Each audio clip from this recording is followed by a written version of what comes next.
Question 9 asks me to solve y squared equals 13y minus 42. My first step is going to set the problem equal to 0. So I'm going to subtract y squared from both sides, making this 0. So I have 0 equals negative 1y squared plus 13y minus 42. I now need to factor in order to solve. So I'm looking for two terms, m and p,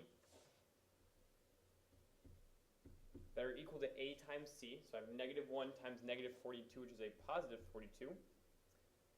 And m plus p has to equal my b term, which is a positive 13.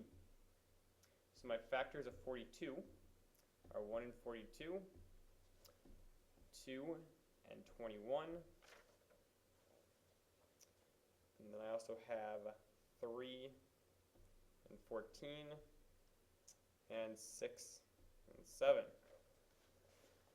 The two on here that add to 13 are 6 and 7.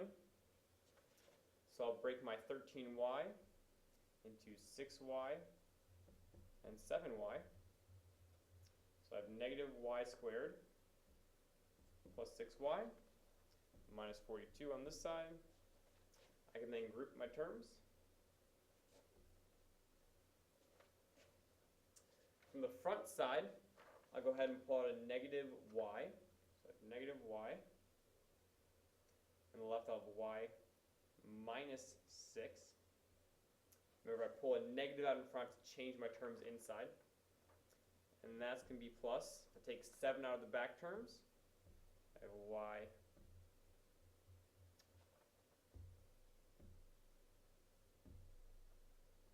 minus 6.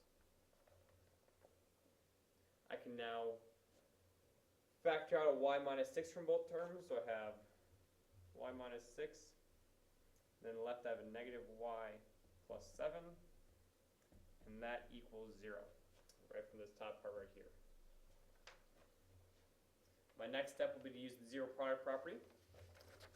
So slide this down a little bit and extend my page. So I have two options. Either y minus 6 equals 0, or negative y plus 7 equals 0.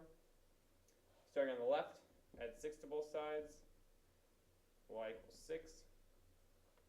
On the right-hand side, add negative 7 to both sides. Get negative y equals negative 7, therefore positive y equals 7. I now have my two terms. I can plug them back into my initial equation to see if they actually work. Extend the page again. Here we go. If y equals 6, I would have 6 squared equals 13 times 6 minus 42. 6 squared is 36, which equals 13 times 6, 78, minus 42. 78 minus 42 is 36. So that one checks. On this side with y equaling 7, I'd have 7 squared equals 13 times 7 minus 42. 7 squared is 49. 13 times 7 is going to be 91 minus 42. 91 minus 42 is 49. So that one checks as well.